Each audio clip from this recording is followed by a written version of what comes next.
माने सोलायनायनि खाथिराव माने परिबर्तननि सार्थ माने जौगानायनि सार्थ आरो जितु जोंनि 2020 मायथाइनि 23 जानुवारिनि गोदान सुक्ति जाबाय बेखौ बिनि खोथाफोरखौ माने आखरे आखरे जाफुंसार होनाय दिनै लोब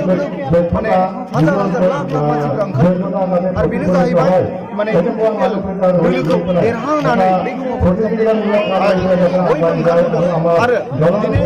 बे दफाफोरखौ जाफुंसार होनांगौब्ला जोंनि नैबे इउपिपिएल दोलोनि अनगायै गुबुन रावबो दोलोआ मावफुंनायनि आखायाव लायाखै बेनिखायनो दिनै बयबो रायजो राजाफोरखौ मोननानै इउपिपिएल दोलोआव जौगानो आरो नैबे जोंनि बिटिआरआव जा इलेक्सन जादों बेवहाय इउपिपिएलनि माने गभर्नमेन्टआ जागोन रोखा जाबाय आरो बिनि थाखायनो दिनै बयबो लोब लोब ओंखारबोदों बयबो जइन जादों आरो बेजों लोगोसे नैबे जोंनि समस्तिनि मानगोनां बिजाथि दावबायसा बर' बिथाङाबो देरहागोन 100% सियर बेयाव खुनु माने बाखि गैया माने देरहागोन सियर जाखाबाय आरो बिनि थाखायनो दिनै जोंनि 32 नम्बर समस्तियाव बिपिएफ बा अन्य बायदिसिना दोलोआ गैया जालांनो हमबाय जिहेतु बेयावहाय मैखोम मोनथाम दोलोआ बेवहाय इलेक्सनाव बाहागो लादों जेरैबायदि बिजेपि बिपिएफ आरो इउपिपिएल भटार्स पार्टी दं बिथांमोनखौ हिसाबाव लायाखै बिथांमोना जेबो बिथांमोना जों लादों बिनि गेजेराव बिजेपि आरो दिनै गोबां सोद्रोमाया जइन जाबाय आं आगोलाव जइन जानायावबो बुंखादोंमोन जोंनि समस्तियाव माने आसि बिजौआव साननो हानाय माने हिसाबनिसो मानसि थागोन होननानै बे साननैसो गोबां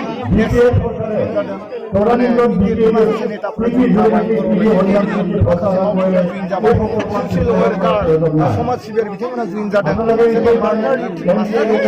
माने फोरोंगिरि रिटायार जानाय बिथांमोनखौ सायाव जइन जादों गाबोनबो जइनिं दङ गाबोनबो जोङो नायबोदों 100 बा 150 गतिके जोंनि बेयावहाय गोनो गोथो जानानै नभेम्बर सिमावलागि एबा बेनिफ्राय आरो बारा थानाय नंलिया निश्चय गोबां मानसिया लादों दिनै गोबाङा फैनो हायाखिसै मुखा लानाय जादों आरो केन्डिडेट बिजाथि बिथां दावबायसाफोर न'खराव फैनानै 10 दिन हिसाबै जोंनि रेगुलार जाबाय थादों आरो बिथांमोना गावसोरनि आरो नै बे साननैसोआव गोबां माने नेताफोरा जोङो जइन जागोन आरो बेनिफ्राय जायफ्रा आगोलाव बिजेपि खालामबाय थादोंमोन बिथांमोनाबो जइन जागोन आरो जइन जाबाय थादों जायफ्रा गोदानै बिजेपिआव जइन जाहैदों बिथांमोना मा सार्थ बिजेपिआव जइन जाहैदों जेबो मिथिया खिन्थु बिजेपिआव थायोब्ला बोसोरनै थानायनि उनावनो माने बिटिआर हादरखौ मिथिनानै बयबो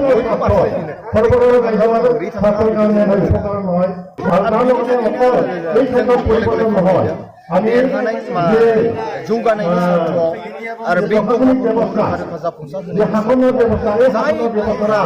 जि दोलोआवनो थाया मानो बयबो जों नैबे इउपिपिएलआव ज' जानानै दोंसे लामाजों थांनानै जों जौगानायनि खामानि मावलांनि माने गोजोन थासारि लाबोनायनि सार्थआव बयबो फैनो थाखाय खावलायदों आगोलाव जि जालांबाय सोरबा गोरोन्थि मावफ्लांबाय सोरबा माबा माबि मावफ्लांबाय सोरबा भुल जालांबाय बेफोरखौ बावगारजोबनानै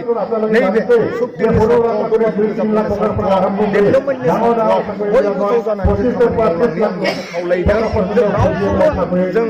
गाहाय गोजौजों सानलायनाय गैया जों खौसेयै मोनसे लामाजों खामानि मावनो लादों रावबो गाज्रि दामोन रावबो भेदाभेद सानलायनो नाङा जोंनि इउपिपिएल दोलोआव खुनु भेदाभेद गैया जयै खामानि मावलांनो जाय जि दोलोआवनो थाया मानो बयखौबो जयै नैबे इउपिपिएल दोलोआव जयै खामानि मावनो